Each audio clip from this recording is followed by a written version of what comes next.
Okay, well, I think we should get started if we're ready.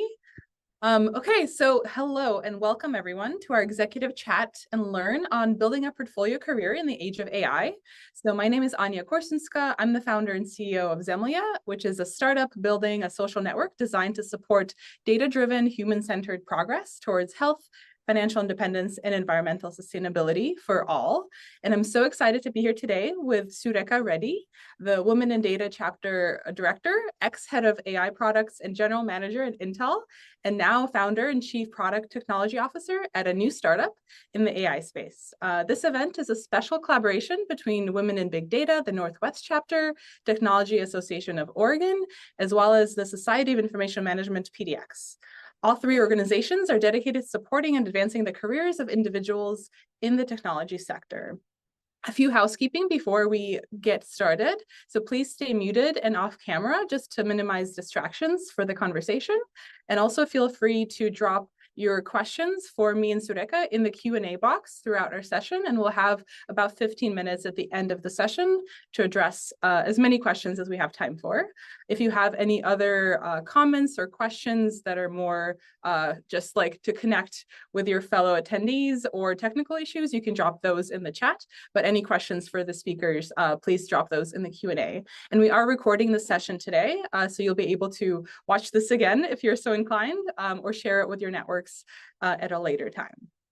Perfect. So let's hop right in. So Sureka, we've both taken this exciting leap from more traditional careers into entrepreneurship, and community leadership has been a huge part of both of our journeys. Do you mind elaborating on your journey? Yeah, thank you, Anya, first of all, for the nice introduction. I would like to start the discussion with my deep gratitude to all these organizations who are coming together to sponsor today's event, Women in Big Data, Technology Association of Oregon, and SIMPDX. They all have the same idea of helping organizations, like the whole community, with their career development is the goals, giving the tools. Thanks to them. Briefly, I think there is a lot of this discussion through the hour, but I think briefly, I started my career at Intel as a software engineer 2 decades ago. And then I worked my heart to really hone my technical skills through the company. It's a great technology company, a lot of learnings there on the technical side of it. But actually, the well-roundedness came to me through my community passion for giving back to the communities, and the leadership in community through these organizations is what really taught me a lot of valuable soft skills. And combine this technical expertise and the soft skills is what propelled my career from a software engineer to head of AI products at Intel, now eventually founding my own startup. Pretty exciting journey. There's a lot more we can talk about it through the hour. And Amazing. thanks for moderating the call, and thanks to all the audience for joining the call today. Amazing. So I'm so excited to dive into more of the details. So let's talk a little bit about kind of the changing landscape of work. So as we all know, AI has become a huge disruptor in many industries, but also created new opportunities. So how have you seen these changes influence the need for this alternative portfolio approach? Yeah, absolutely, Anya. I think the rapid advancement of AI, I think pretty much who is in the call could acknowledge that it is one way or the other touching them, this AI topic. The portfolio approach was no longer a nice to have in this age of the AI. It's becoming like an essential piece because of the nature of a lot of the specialization in one area is no longer only sufficient. It has to have a lot of hybrid nature of a lot of diverse skills need to be coming together to really participate in this coming decade opportunities of the work. Adaptability is one of the things, it's no longer is a nice to have either. You have to embrace adaptability.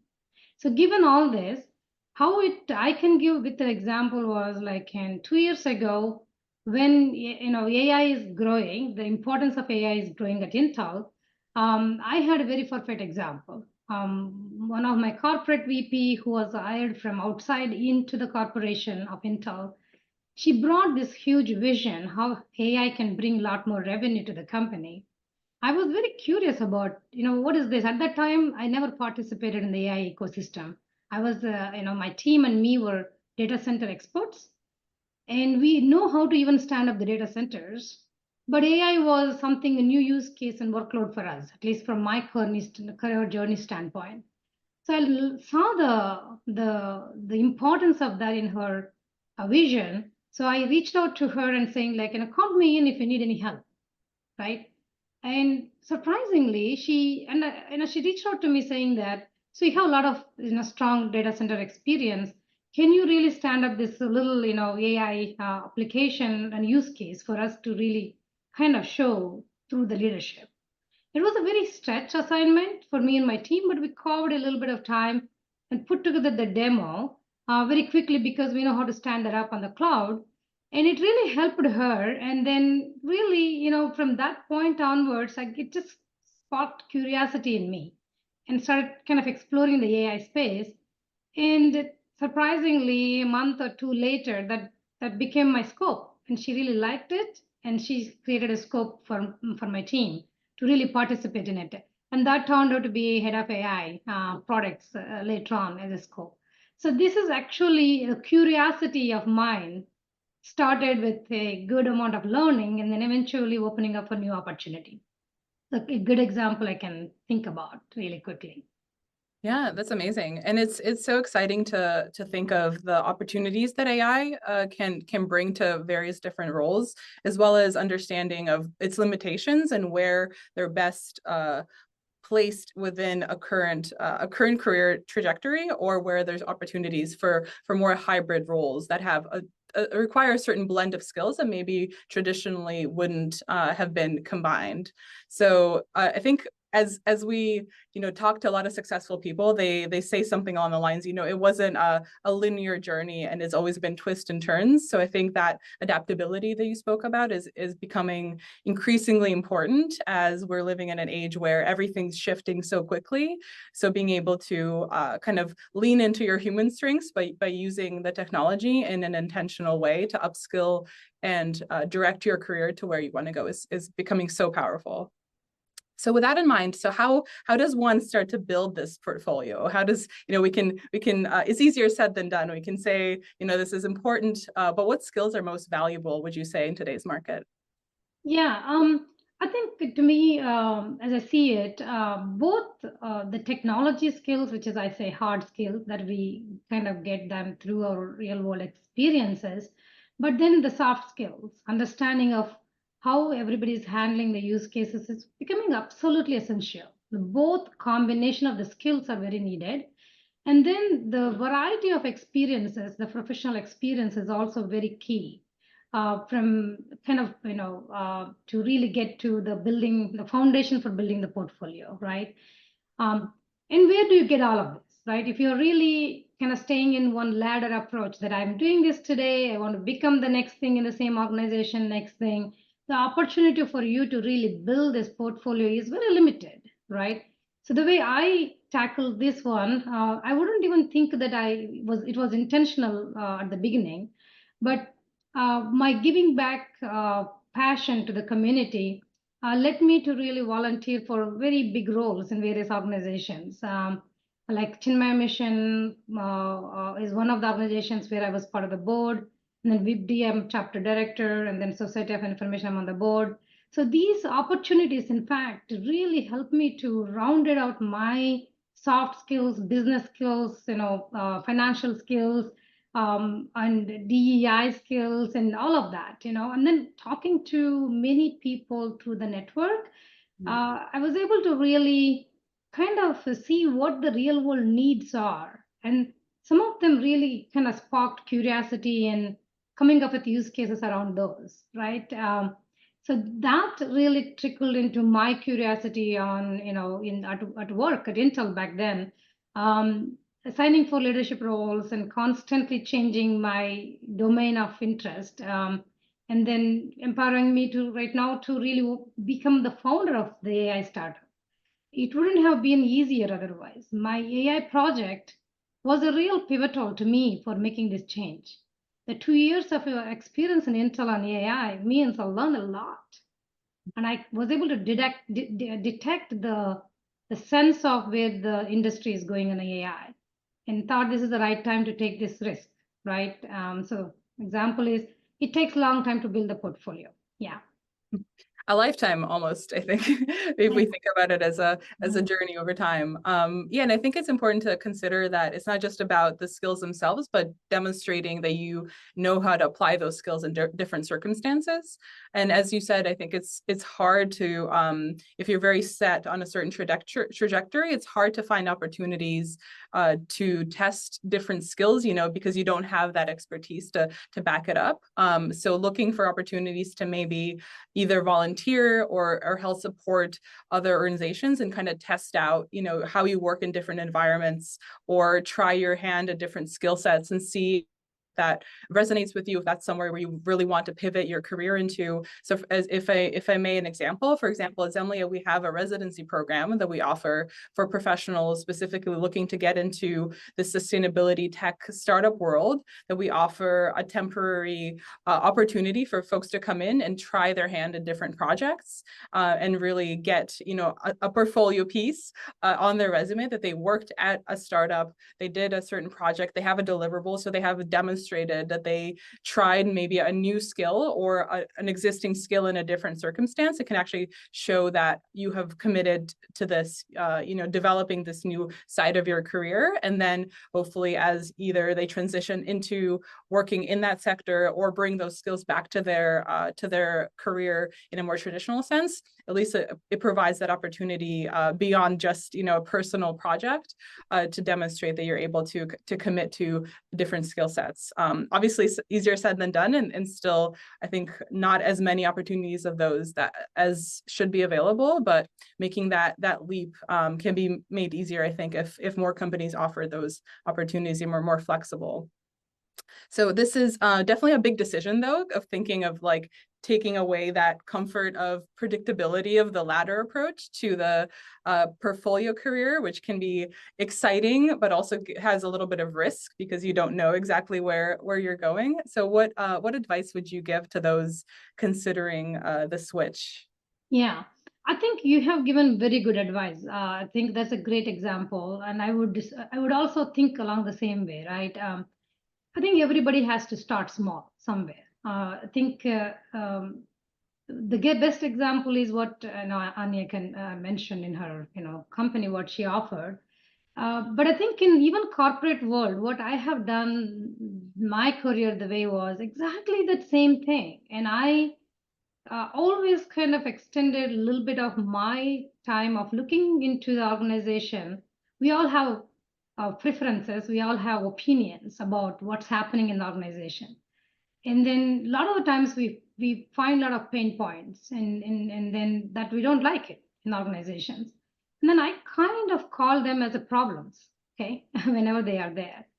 When I detect them, I take a little extra time and then put together a solution approach, like kind of coming up with something innovative way to really address that problem or pain point, and then I just go and then present that viewpoint with my peers, and then gather a little bit more support, and then go to my management leadership chain, and then present it, and then see if they can kind of allow us to really experiment new idea like that, right?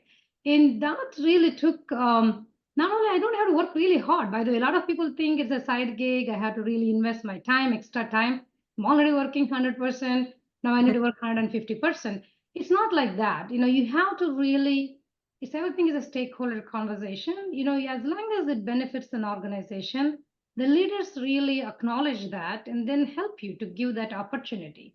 Then you can tell them that I'll be taking 20% of my time out of my general whatever the scope for next 2 months, and I'm going to work on this and bring that nuance. So every single time my growth in career happened that way. Every little of my curiosity, I took a little extra time to carve out and present that problem and a potential innovative solution is the way the growth has happened to me. When I stayed in my place where I want to stay, and nothing happened actually. every single time when I stretched, it happened. Whether it is when I was an IC, individual contributor, the leadership transition happened that way to me. I was curious about what is this management, about. And then I asked him, hey, my leadership, hey, if there is an opportunity, I would like to cover somebody, get a feel for it. Then I cover that opportunity has come 6 months later, and then I covered that management role, and then I was able to get witnessed and my leadership from the GM of that organization, and then he insisted me to take the transition from IC to a leadership role, and then since then I never stopped. I took that and I enjoyed it, and then I took on various senior leadership opportunities from there. So like that, there are many examples throughout my career was like that. The main key though is to make this as a continuous part of your journey. It is not a one-time experiment. You have to continuously need to be experimenting it. And then over the time it becomes a habit, right? And in my family always asks, like, especially my spouse, always asks me, like, why are you not? You're very happy, you're comfortable, why do you change? That's where I experiment. I always tell that there is always something new to learn. So I like to experiment new things. So it's a kind of a journey. You have to really embrace it, Anya. Yeah, I agree. And I think that's great advice is starting small is key and kind of letting go of that pressure of, this is a huge permanent decision that I have to commit to, but just bringing more of like that exploration, like as you said, like maybe taking on a temporary role or trying out a different project and just seeing how that kind of resonates with your passion for your career. Because I think whether you're in a more traditional role or entrepreneurship, and maybe especially entrepreneurship, like wanting to excel and having that passion and value alignment is becoming more and more important for more people, and having that match of it's not only your skill set that you're demonstrating and you're passionate about, but also the industry or the topic area, and that does take experimentation, and it doesn't even have to be like you're already deep into your career. That's not too late to pivot, or either in a big way or in small little key ways to find more fulfillment and as you said, that growth that's constant throughout your career. And also leaning into the idea of community and network and supporting others. I know, Surika, you have a lot of stories that you can tell for sure of how community can support others. I know this personally as well, that I can't even tell you how many times I've offered up my Calendly. I'm very famously way too open with my Calendly and always offer to support other entrepreneurs or anybody who's looking for any sort of advice on where I could potentially be helpful. And sometimes going into those meetings, I don't know, what the direct purpose of that meeting or what the benefit would be for me, and it does take up time from your work, from your, building a company. So it's hard to value that time of whether it's worth having a meeting with somebody or working on your company. But more often than not, there's so much that can come out of that from supporting others and bringing and lifting everybody up and bringing everybody into your personal kind of web where everybody can pull on connections and connect people to where they need to go. There's so much power in that. I wonder if you have any examples that come to mind. Oh yeah, there are plenty actually. And I always believe in this networking, right? I think maybe really the the realization what I had with the networking was, I think maybe the importance of networking was maybe about a decade ago, right? But slowly I started kind of building that. It takes a lot of uh, what should I say, like a genuine approach, right? It took me a while to really figure it out. What is that networking means? How do we really be making that conversation very genuine, right? So the way I kind of started kind of applying that is the value. I think if you look into it, is like, why would I talk to somebody or somebody would talk to me? There must be some level of value exchange happens between these two, members, right? So even though I go for help for sometimes, and even in the situation as you said, Anya, sometimes you don't even know what the purpose of the meeting, but you just really go and then you figure it out, right? in the scenarios like that, I just go and first put my offer on the table. I am so and so, I have this much, whatever I have, the experience or maybe my connections or whatever the offerings I have built over the time. I first let them know that I'm willing to help them. Anywhere they need help, they can count on me. That's the first exchange, right? Then I go and then discuss, and then sometimes I don't have anything to ask in the conversation, which is fine. But if they really go for a help, then I come very prepared and then make sure that what the help I'm looking for and how I can help back in that conversation. So it's always a value exchange is what I see it, this networking being. If you really do that, it's going to be a true friendship. That a lot of those kind of connections became for me mentorship relationships, and the sponsorship relationships. They all turned into be like a very powerful network of people. And sometimes I don't have to have any need. If I'm confused, I look my network and then reach out. I'm confused. Can you give me 10 minutes of time? And they'll just sort the things out for me very nicely in that 10 minutes conversation. So it's very powerful, though, the network. I can give you an example, actually. There was one time, entrepreneurship is very new to me. Actually, this is like, I'm into close to 10 months. I finished here. I was kind of trying to, of course, we are working, we're in a stealth mode. We have a product coming together. We also need to go and talk to the investors, right? When I was trying to go one of the panels where how to raise the capital is the panel, and then there is a panel, one of the panel member was a CEO of a company, and I met him, and he was very much, there are a lot of innovative ways he was trying to tell how he can raise the money and etc. And I just stopped at him and introduced myself, but it's like a fraction of 1 minute. And he said, connect me through the LinkedIn. I connected. Approach was, I don't think he was a busy person, right? I don't know whether he was able to give me that, connection.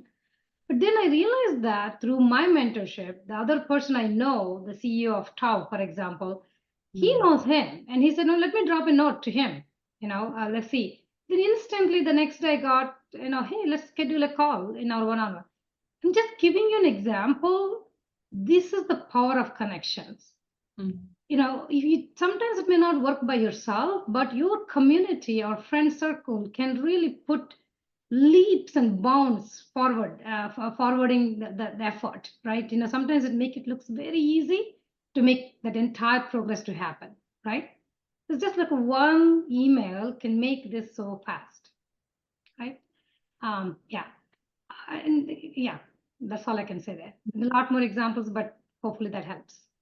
Yeah, I agree. And I think it's so important to remember that, while you're building your career and going through all these, shifts and pivots and growth opportunities, everybody else is also doing that. So even though you're connecting with someone, and maybe they're asking for your help, and you help them and don't necessarily see that value exchange right away, like you never know where you're going to end up in a couple of years, where they're going to end up, who they're going to also meet, and that, if you think about it so broadly, like every part is moving at all times. So by starting to build these relationships and maybe, yeah, as you said, offering to help, and even if they don't need the kind of help that you're offering now, just remember, they will remember that you offered and that you're a person that they can go to. They will remember that. And again, you never know where some network dots will connect at the opportunity where you need, or maybe you can really help them, and that works, to bring your entire industry and lift it up. Like you can't,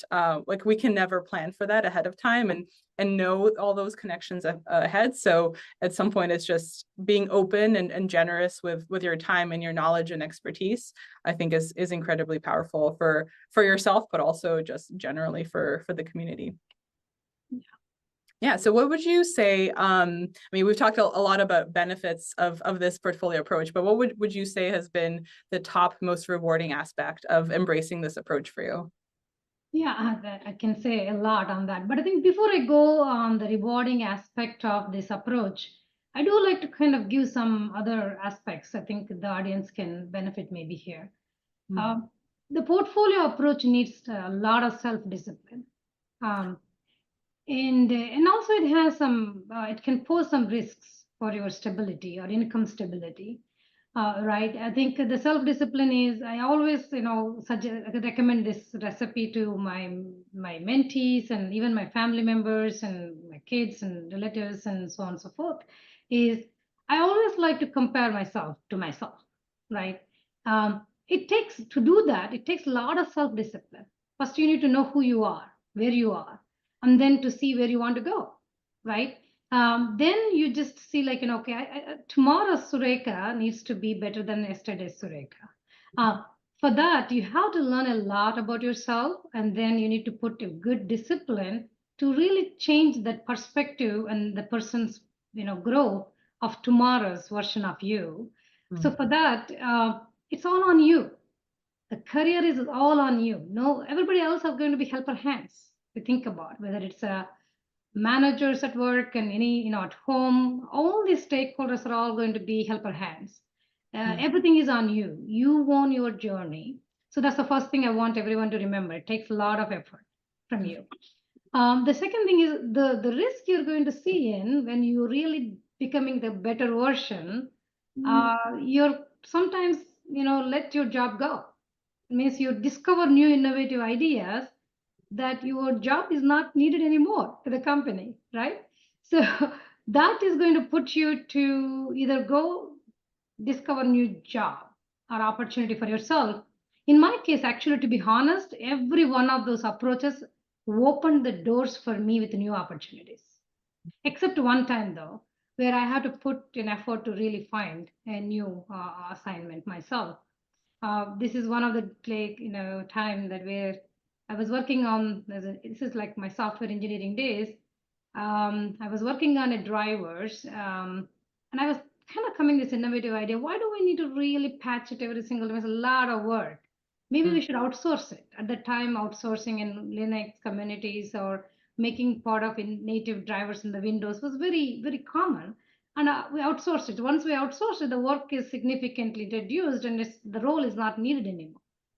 And then that is the one time it was not naturally my organization opened the doors for me. Rather, I have to find different opportunity at Intel. It's a huge company. There's no less of opportunities there.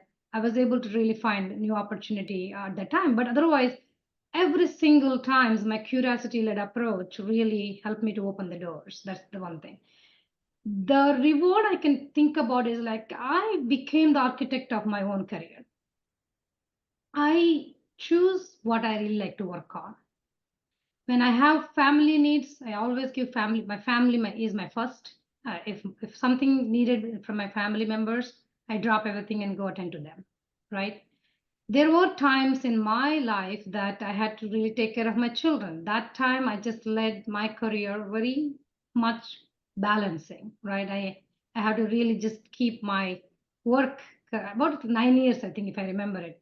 Very much like cruise control, a little bit of experimentation, not a lot, because I have to really constantly needs coming to take care of my family members. So that's the beauty, right? I think you become your own architect. You know how to change and pivot and pace it, and all of that is on you. How powerful it is, right? It's like a very privilege to be. That's the reward I enjoy. Yeah, it's interesting that the same aspects I think can be seen as, like the risk or the downsides of this approach and also the rewards and the benefits. Like, oh, it's a lot of work and it's all on you. And there's so much, hard work that you put in, but also so much reward that you can gain from that investment. So if you put that in the negative sense, like, oh, it's a lot more work and it's hard and, there's so much stress. But on the other side, like you have all of the power and control over that. So if you, take that and flip it into an empowerment kind of mindset, then that becomes also the rewarding aspects of it. So it kind of depends of, I think, where you are in your career, it needs to be, something that you're willing to take on. Again, like if there's family obligations or if you need a period of more stability where everything's not chaos at all times, maybe that's not the right time to shift in a major way. Maybe you get some small shifts, again, like starting small, like we said before. But once you, jump off that cliff, you could really need to kind of enjoy the ride. I wonder if that resonates not only from the portfolio approach, but also from like the entrepreneurial founder life approach for you, of just like embracing the chaos is something you just need to accept and also learn to enjoy. Otherwise, there's not that stability in any sort of shape or form when you're starting something new. It's exciting, but it is like you have to wake up every day and you have to make things happen. Nobody otherwise, like when a company doesn't exist and you're the founder, you decide whether the company exists today. That's, you wake up and you make that decision and you keep going. And if you stick with it long enough, then it becomes an entity where other people can grow and work, and you hold that space for others if you can, just struggle through those first couple of steps. I wonder if you can speak to that as a founder a little bit. Definitely. I think, the entrepreneurship lens is something I have always applied, even though I was in the corporate world, right? There was times that I had as I mentioned, my 9 years is one of the place I think I was very traditional, right? Ladder approach, because managing a lot of the responsibilities I had at home, at work, and community, because I always, set a certain amount of time for community. And I'm very disciplined on that as well. Like I have to at least play 4 to 5 hours a week for community related aspects of it. So this is my value system, right? I think it got inculcated from my childhood onwards. Coming back to entrepreneurship, like as you said, right now the founder, I have a purpose for every single day. When I wake up, I have a purpose, and I have to do something on the day, to really making that day is more purposeful, productive, and then yielding something very important for either a company, for something that is outside of either, even for the communities. Everything is like very purpose driven and curiosity led, and growth almost every single day happens to me, right? So the entrepreneurship lens is not only something that I applied for when I was at Intel. Now it's everyday's business, and my as a founding member of the organization of the company, talking to a lot of customers. The beauty is where we started 10 months ago with an idea that we had barely, to now we have 10-year roadmap. In 10 months, we built it. That was not easy, right? If you don't have the entrepreneurship lens, you need to be embracing that. And then coming to the community side of aspects as well, and women in big data is very close to my heart, because the way this organization works is like chapter led. All the action happens at the chapters, and there's so much of freedom has given to the leaders here, right? I have a huge community, many of them on the call as well. So one of the programs that, while ago I did a chat and learn like this, like a fireside chat, talking about a topic called, how somebody can, what are the strategies to relaunch, from a career break. I did that, and then I asked the audience, if any help you need, reach out to me, right? And there's many of them reached out to me. And at that time, I don't know what to do. I just tried to connect the people to my network, and that didn't work for them. And then I kind of started talking to them and understanding what their pain points are. And then when I see it, this is not a small, easy fix. Okay, we really need to really do a very comprehensive program for them. So I kind of sketched with a couple of our committee members as Strawman. And that took off. Right now we have 13 cohort members. Everybody's enjoying a lot of learning and so much right there. Now that program is getting a lot more visibility, even globally, from women in big data. So these things will happen, like a simple idea, a simple ask of somebody turning into a huge, big thing, an initiative. That is another example I want to share. Like, I think the idea is like your lens is important, how you see, something, a pain point, a problem. How do you address that? And then with an innovative solution. That's all it takes, that lens to be applied, and then opportunities will be shaped up. Mm-hmm. Yeah, I love that. And I love that you kind of acknowledge that it's hard. It's a difficult journey and it's not one to be taken lightly. But it's such an interesting lens. Like as you said, the entrepreneurship, like you don't have to be a founder to wear that entrepreneurial hat. You can do that in any sort of role of just being innovative and creative and thinking of new approaches to existing problems. Because again, like we're in a time now where the ground is shifting at all times, so we need to be malleable as well, to continue to kind of keep up with developments and find niches where we can excel personally and help our company grow and help us all reach whatever mission we're working on in our industries.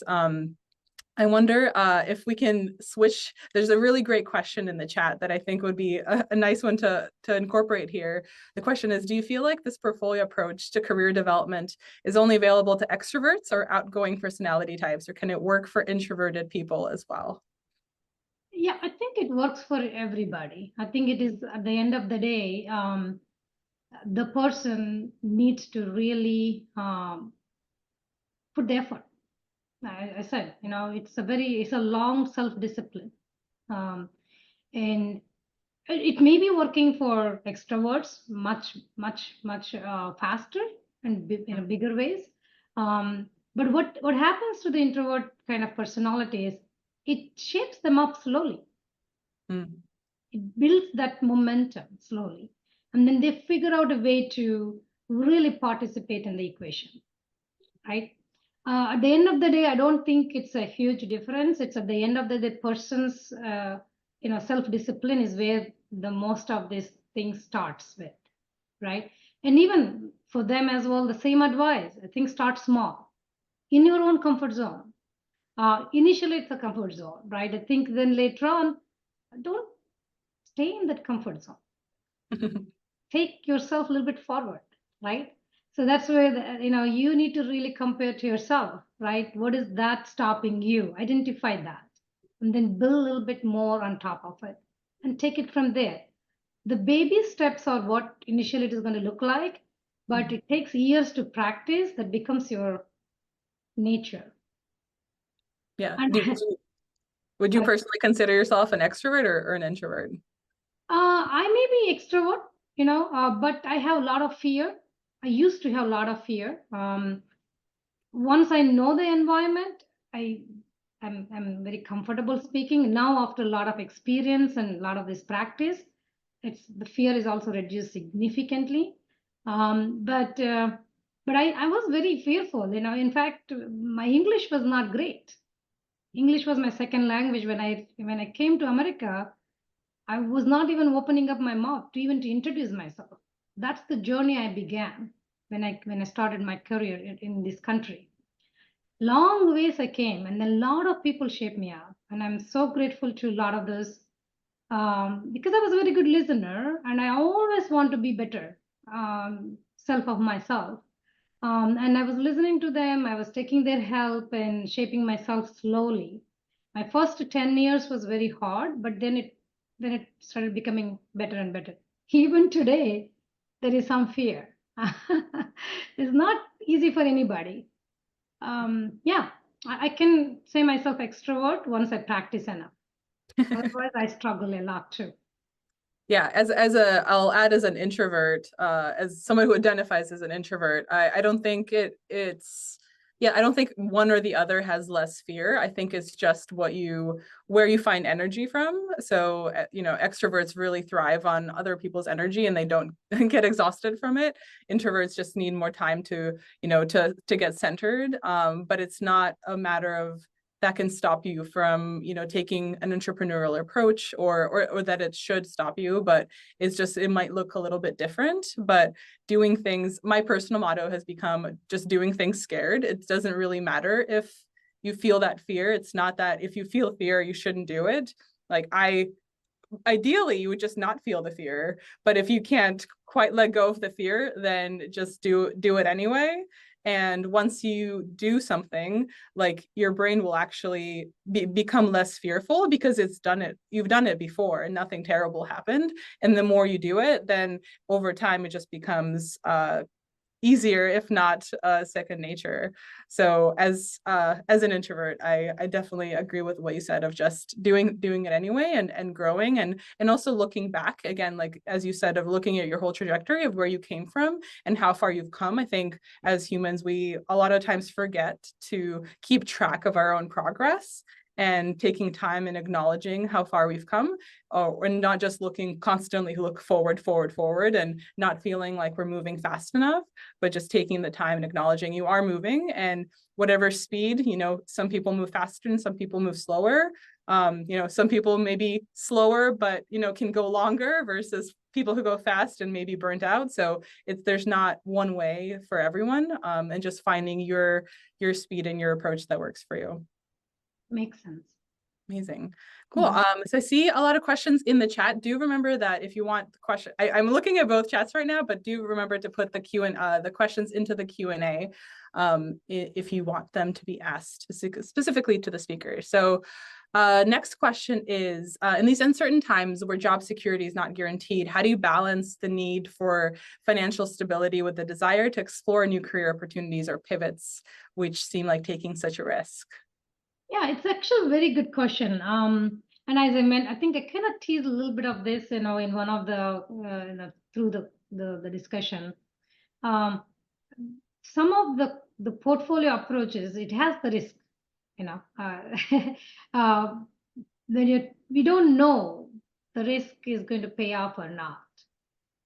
Ideally, you can really do all the homework, and I personally, in my journey, I am a very good planner in a way that I don't take any easily the pivot, right? I reach out to my network of good friends and I present what I'm thinking in my head, what's the pros and what's the cons and what they think about it.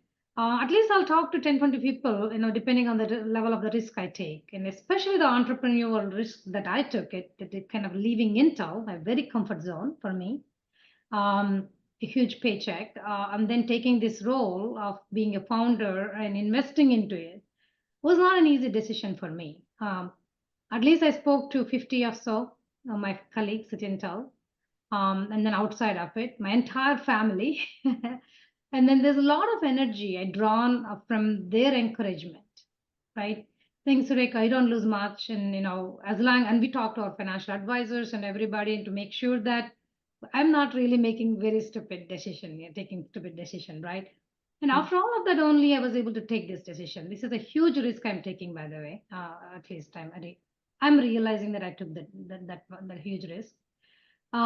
The rewards are unknown, but I think irrespective of it, there is a lot of good things. We're already doing it and helping a lot of members. Every one of our person who is coming to us and working with us, somehow we are helping them and they're helping us. It's like a very mutual value exchange, and it's a very, very fulfilling, right? By just itself, and definitely results are going to be good. And that's another thing I want to talk about, right? Risks are always there. You have to really do the homework and understanding what risks you're taking and what can go wrong, how you're going to be prepared for that.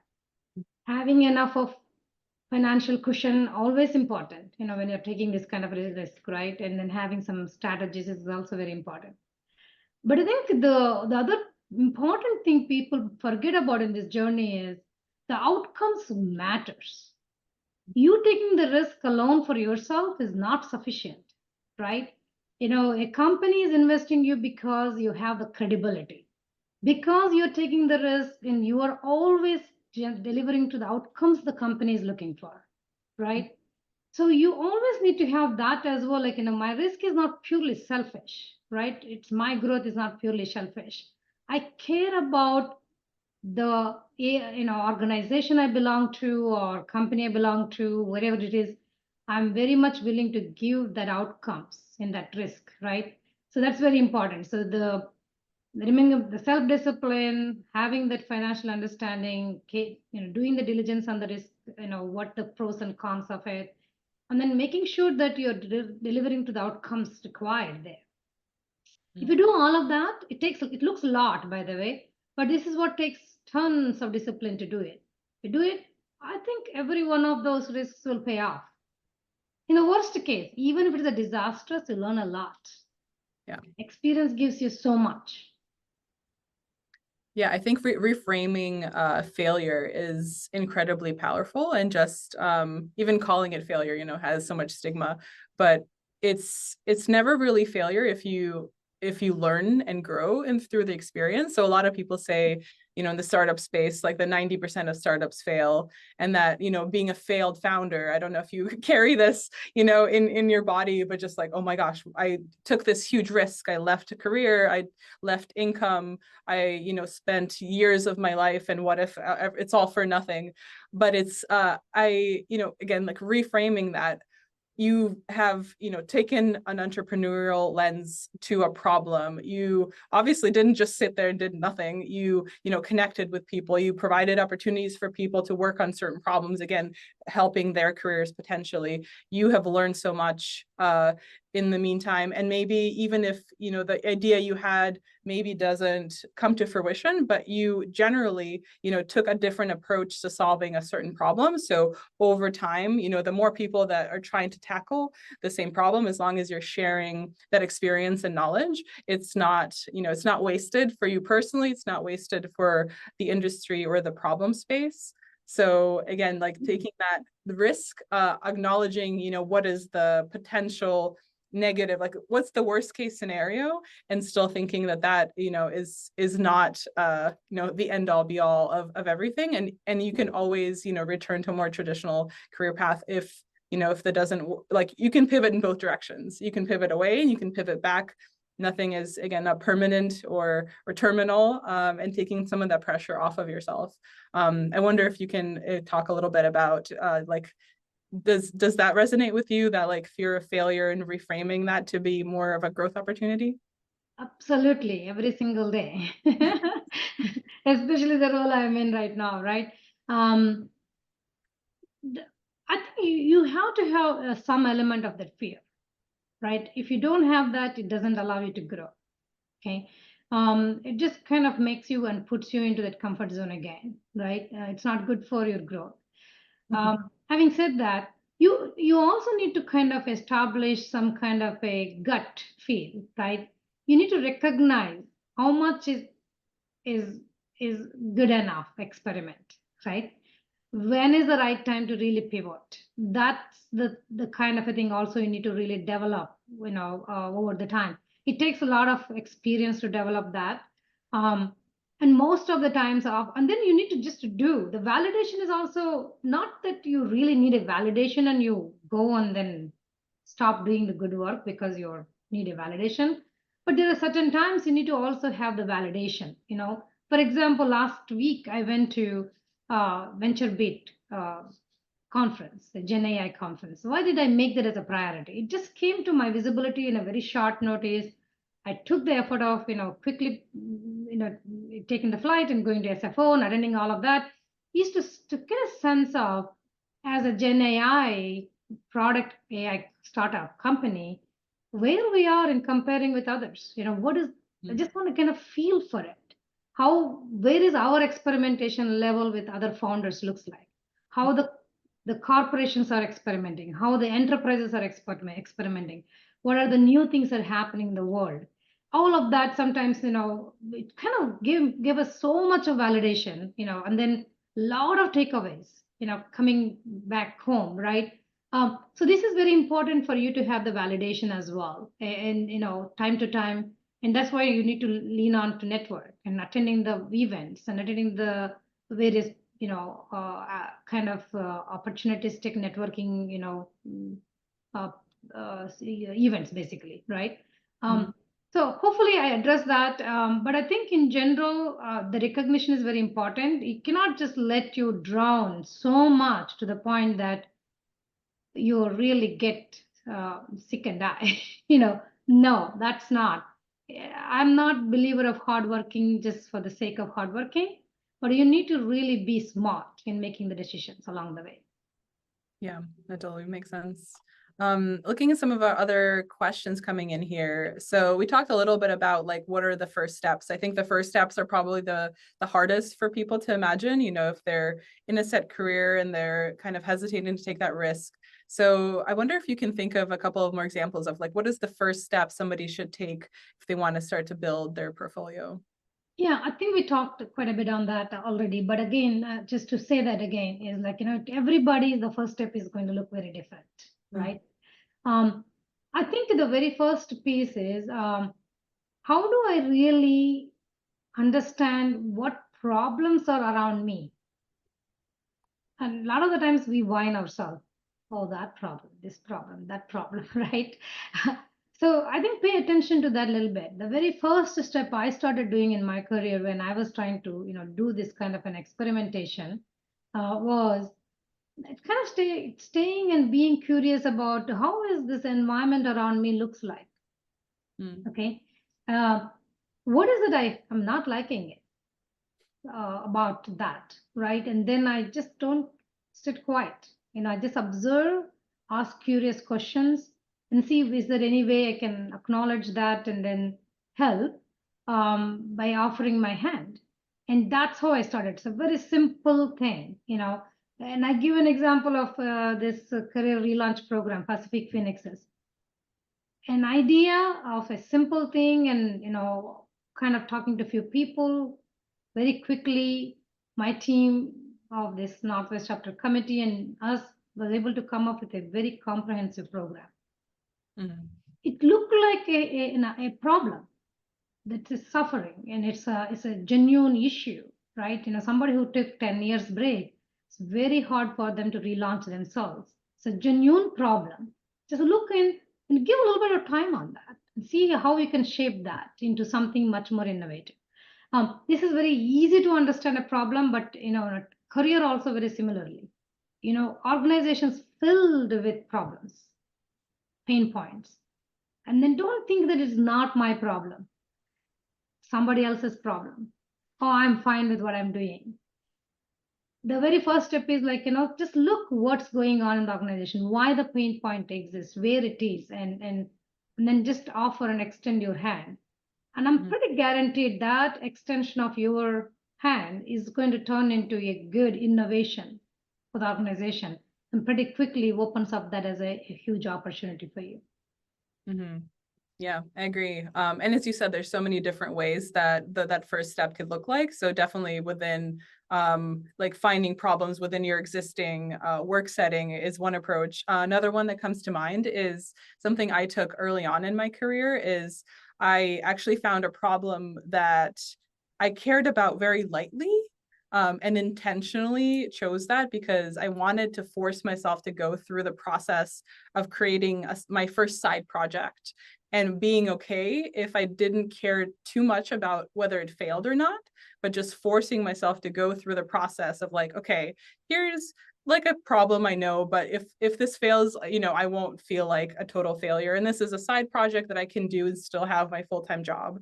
And forcing yourself to think through like, okay, let's make a logo, make them set up a website. Oh, if I need to do business cards, how would that work? If I need to find somebody, through the gig economy to help me with this aspect, like how does that look like? So just, it was a intentional forcing function to go through steps of how would this work in theory. And eventually, yeah, like because I didn't, the problem wasn't like something I was so passionate about that I stopped doing it at a certain point, but it was intentionally designed for that failure. But next time when I came and I found a project that I cared much more about, I had already gone through all those steps. So I knew how the process was. So now that I cared, I could do that very quickly and then get to the next stage in which I didn't know how, to push that next stage. So I had to figure that out. And again, maybe that project didn't work out. So next time, again, like I could push a little bit further every time on the side. And then when I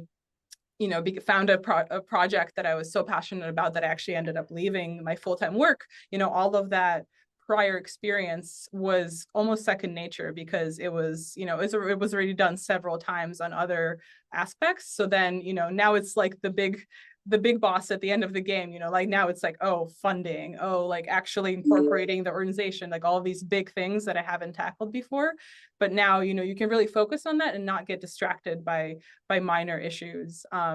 There's still, you know, as you said, like the risk and the fear, and maybe a little bit, we haven't mentioned, like imposter syndrome is, I think, definitely a huge aspect that doesn't go away. But at least there's ways to build those neural pathways, and that you know, that like that the padding, you know, through prior experience. Yeah, I think imposter syndrome is one of them. You know, it's very, very hard. I think everybody go through, and I went through. So, you know, I think the one of the ways I tackled that is, especially when we are trying to pivot, like, you know, from one good known career journey to another unknown territory, right? When you're trying to go, there are so much of risk, but you're going with some senior expertise. The moment you go into that, you know, different area, the outcomes, the new organization or new company expect instantly you to contribute, but not, you know, kind of, you know, see that you learning, and they don't give a lot of learning, you know, time. So how the way I, you know, kind of always encourage, and I encourage myself self is, we all have so much of, you know, like experience as we build, right? When I just take any of this new transitions, first I offer my strengths based outcomes really, really, really fast. Identify and then give. I think the organization is very happy, and I don't even give them an opportunity that I'm learning. Behind the scene, I go, you know, do speed ramp. So that is one of the things very hard to do. Many people, they think that, oh my God, I'm wasting everybody's time, and it's come, I'm learning, I'm not. I think first focus on your strengths and see how you can your strengths, you can pick the task that is very immediately a realizable accomplishment, and then proudly witness, you know, celebrate and do all of that. And behind the scene, work really hard to ramp up. And then don't even give the impression to others that you're sitting and ramping up, right? So that's the one of the things I figured out that over the time, with some kind of hard lessons. But I think don't worry. I think that's very normal and common. Many people understand that. Then, in fact, I think a lot of the teams or companies, they're very generous. They give them, oh, they're a newcomer. Like I think first 3 months is going to be this. And another clever way to do that also is, and I see this, one of my corporate VP did very, very cleverly when she joined from outsider to in Intel. She announced it very clearly. This is my 90-day plan. The first 30 days is getting understanding of the ground. Okay. And etc. XYZ, you know, me by the time the 90 days, and then she was keep giving the updates every month, what she's trying to do, right? People appreciate that. Actually, very appreciable to see that kind of a very transparent communication, right? Everybody understands it. Yeah. Okay. Yeah, I totally agree. As we wrap up here, maybe one last question. I'll combine a couple of questions that came in. So the questions are around, if you're pursuing this diversified portfolio career, how do you find either individuals to reach out to for help, or which companies are open to hire? So how do you kind of navigate the bigger landscape of who to connect with as you explore your new career pivots and portfolio approach? I think within the companies, though, you have a lot of access.